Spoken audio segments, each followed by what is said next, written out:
Hello everyone, welcome to my channel.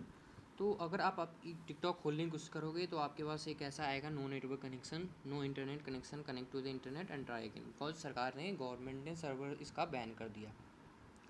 तो इसका response क्या होगा और क्या ये कभी वापस आ पाएगा इंडिया में? तो जनरली क्या है कि अभी इसका मेन कारण तो सरकार ने जो दिया है सिक्योरिटी का रीज़न दिया है कि एक्चुअली जो डेटा प्राइवेसी की बात है वो जो चाइनीज़ गवर्नमेंट है यूज कर सकती है इंडिया के अगेंस्ट, क्योंकि नेक्स्ट जो चीज़ जो बहुत ज़्यादा इंपॉर्टेंट होने वाली है वर्ल्ड में होने वाली है डेटा।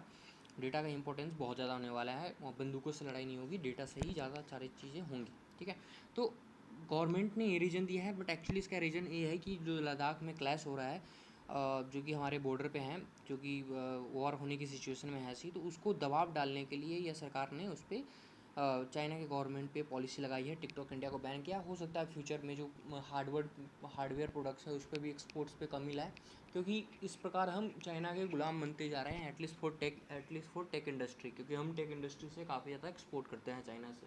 क्योंकि हमारे यहाँ माइक्रो चिप भी नहीं बनती। अगर हमारे यहाँ कोई फ़ोन बनता भी है तो बहुत सारे पार्ट्स क्या होते हैं कि चाइना से मंगाए जाते हैं, वहाँ से पार्ट्स बनते हैं, क्योंकि यहाँ पे इंडिया में चिप्स बनती नहीं, क्योंकि बहुत सारी इंडस्ट्री है नहीं यहाँ पे। जनरली असेंबल ही होती है, तो कोई भी मेड इन इंडिया यहाँ पे आपको मोबाइल मिलेगा नहीं। जनरली सारी चीज़ें खरीद के आती हैं यहाँ पे, वर्कर उसको बस असेंबल करते हैं, क्योंकि यहाँ पे असेंबल करना आसान होता है। तो जो गवर्नमेंट, जो यहाँ के हेड है, टिकटॉक इंडिया के हेड है निखिल गाल्दनी, उन्होंने तो दिया है कि गवर्नमेंट का इशू की अगर सिक्योरिटी का रीज़न है तो हम कोई भी डेटा, इंडियन टिकटॉक नहीं शेयर करेगी विद द चाइनीज़ गवर्नमेंट।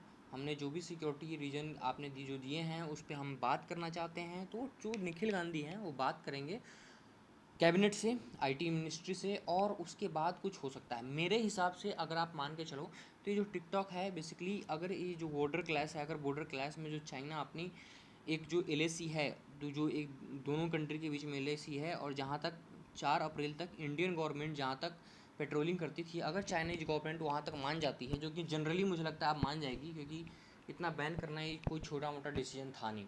इससे बहुत सारे के रोज़गार पे भी असर पड़ता है और बहुत सारे टैलेंट पे भी असर पड़ता है, ये इंडियन गवर्नमेंट को भी पता है।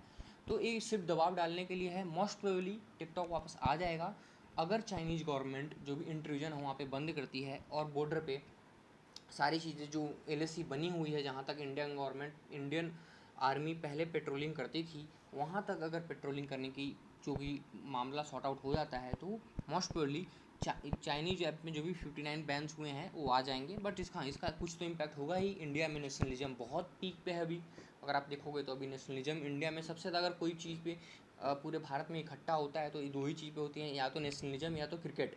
तो ये जो सारी चीज़ें हैं, तो इन कोई प्रॉब्लम भी नहीं होगी इससे, और मोस्ट प्रोबेबली ये वापस आ जाएगा। Thank you for video, thank you for watching. अगर आपको अच्छे लगे तो आप सब्सक्राइब भी जरूर करें। धन्यवाद।